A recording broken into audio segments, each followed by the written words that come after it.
Hey, have you wondered what it takes to actually write and publish a book? In today's live, I'm going to take you through that. Remember, you can still join the challenge. So if you want to join my 30-day live challenge or marketing challenge, write in the comments here where you've posted something on your social media today, what it was, and then send me an email with a link to that. Then you get an entry to a $50 gift certificate. And I will draw at the end of the month or the beginning of next month. Actually, we need to go through all 30 days. One day's entry is one entry or one chance to win. So feel free to do that. So today, what is okay? So I'm just gonna sorry. What is it that you are thinking when, well, before writing your book, you're just thinking, I want to write this book, or that's what I was thinking. I want to write this book because I want to help a lot of people, and I didn't really think about all of the things that you need to do to publish and sell and just get the book out there, because you don't just have to write the book, even though that's a huge part of it, because you, well, unless you have someone else do it or do a journal or something like that, you actually do need to write the book. But what about the marketing? What about cover design? What about interior book design? What about the title of the book? What about um, just like paper, what, like all of these things. So I want to go through my book today with you, to give you a little bit of an idea of all of the thoughts and things that I had to think about and then I figured out along the way. um, and if you have questions, let me know in the chat and I can comment. Also, if you're watching the replay, is it called that on YouTube? If you have questions, I'll be sure to answer. Hey babe, my husband is watching. um, so what I one of the things that one of the very first things I did, except for of course start writing the book, was to get um get a hold of someone to do the graphics, to do the cover, because I knew that I would be using the cover as part of my marketing. So I contacted someone and we talked about it. So she did the cover, she did the interior design, and she also did um, the setup of the book for print. So it was pretty nice to have one contact person. It was also really expensive. That was the biggest expense I had on the entire book. Um, but going for it, let's take it from the outside in. So looking at the book cover, it's like, okay, so I was like, okay, now I have a designer. So amazing, she's going to design it. But she's like, yeah, okay, so what kind of colors do you want? What kind of, like, how do you want it to look? What's the base of what you want your book to look like? I was like, I don't know. So I had to, what we did a Pinterest board, and I made a shared board with her where I found colors, book covers, drawings, kind of concepts that I liked. And then she made, I think it was 13 um, examples or ideas, designs based on that. And when we got to this design, actually, one of my husband's friends was coming by and I had them laid out on the table, and I said, this one is not going to be, I don't like the hand, it's too, like, it's just not going to be it. And then he was like, but Diana, what you want the book to do is you want people to notice it. If you walk by it in the bookstore, that one is the one that people's going to notice. The others are just going to kind of blend in. So that's what it ended up being. So don't tell him that was the case. So okay, so that was kind of the first thing about the cover. Then the title, of course, it's like, what should that be? What I did is I had this idea and then I put it out on Facebook and asked people, so what do you think? What, this is the type of book I want to do. what would you call this book? And I got some ideas, and then I put it out to a vote, and then I took the title and the subtitle from that.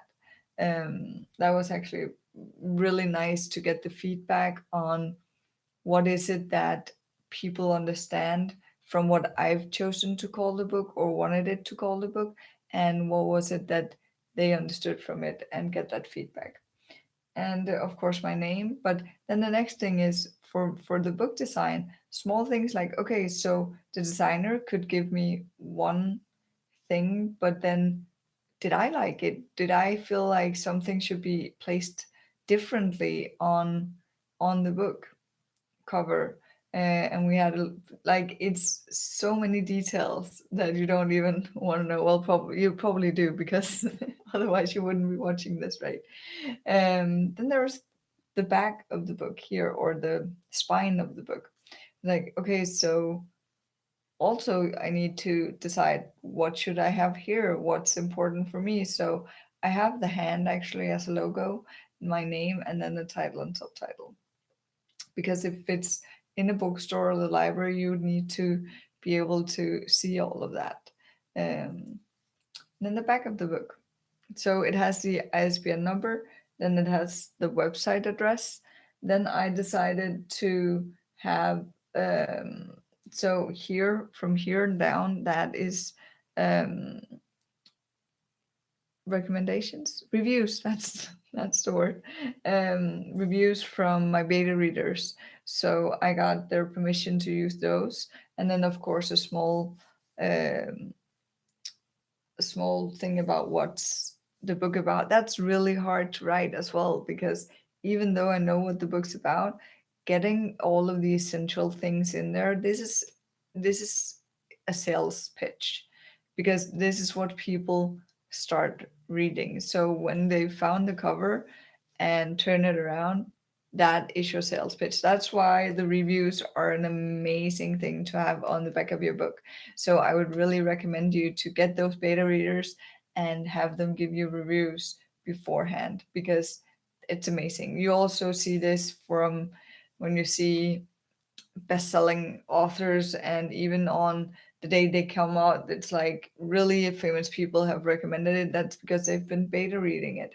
So do that, get that feedback. And also, I got a lot of great feedback from my beta readers about, I haven't thought about using the reviews on the back. Actually, I had my beta readers to get feedback on the content, but then they gave me this as an added bonus, so that was nice, right? Okay, so I think what I've just decided for this video to not become an hour-long video, I'm gonna only talk about the cover today, and then maybe tomorrow, maybe another day, I'm going to talk about the choices for the inside of the book. But there's still some things on the cover. There's these, which I still haven't figured out what they're called. Flaps is what I'm calling them. It might be right and it might not be. So that was another thing. For one, did I want those or did I not? And did I want them on both sides or only on one side? And I decided for um, the ease of the graphic design, actually, as well, to get them on both sides, because the printer, I think, told me that it was way easier print wise to have them both, either not or on both sides. And I actually like the idea that you can use the flap to kind of make it as a bookmark if you wanted it to. Um, then again, one of the hard things, right, is here it says about the author, a picture of me. It's I got professional pictures taken, and well, yeah. But I did that for the book and for the whole thing, and I'm really happy I did, because it makes it look more professional. And you want your book to look like something that's, if you self-publish, which I did, you really want to have your book look like something that is still also not self-published, that could be published by publisher, because there's just something to it. It's a better feel, it's a better experience often. So in the first here, I chose to have about the author, kind of little bit of background around me or about me, so people could know. Okay, so I'm I'm relevant for the book you're about to read. This is my background. This is what makes me qualified to write this book. Again, a bit hard to actually write that about yourself, but you could get someone to help you. That's a great idea. Actually, I should have thought about that. Well, next book, right? Then the other ones. So I needed to figure out what do I want to have on this one, the back flap. So what I chose to do was focus on where to find me if people wanted it to have the opportunity to connect with me or to hire me for a speaking gig. So I have I wrote share your experience and thoughts with me here, and then I have my Instagram account, and I put in two hashtags, and then I have my Facebook group and two hashtags, and then on the bottom here it says you can also book a speaking engagement, um, or personal coaching or advice. So my email address and then the website address as well. So that's kind of the whole cover. Sites. I'm see if I can show you guys. As okay, this is gonna be bad. So there you are. This is the whole cover of the book. And I have to say, I'm really, really happy with it. When I first got convinced that this was the hand and the cover, I really loved it so much that I've even considered getting the hand tattooed somewhere. I'm not sure I'm gonna do that, but it's in my thoughts. So that is the thoughts I did with around my cover for the book. I want to say the ISBN number. Um, you need to research that. I am trying to find an expert to interview about it in my interview series because in Denmark they're free, or I could get it for free at least. I know I didn't pay for it, but as I hear it, in the US you pay for it, or you do it through Amazon or something like that. But there's something about rights and stuff when you do it through someone else. So really, like, I'm gonna try and see if I can get an expert on it on the show, but or on my show.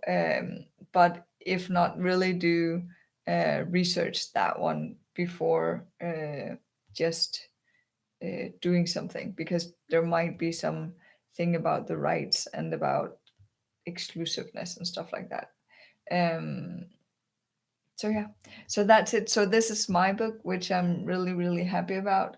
I chose to get it printed in 600 copies, which is part of it is at my house and well, I sold a lot of them, but part of them are in my house and part of them are at a storage facility where if the Danish online bookstores order or the library order one, then it's going to be sent directly from the warehouse. Um, yes, and in a video as well, in the not very near future, I'm gonna tell you a little bit about how I got 103 pre-orders on my book. Um, Maybe I should also talk a little bit about selling books and speaking gigs to a crowd that doesn't really want to admit that they need it. That could be interesting. Maybe let me know if you find that interesting, and otherwise if there's other topics that you would love to hear about, let me know in the comments. And that's it for today. So remember, have fun and get shit done. Bye.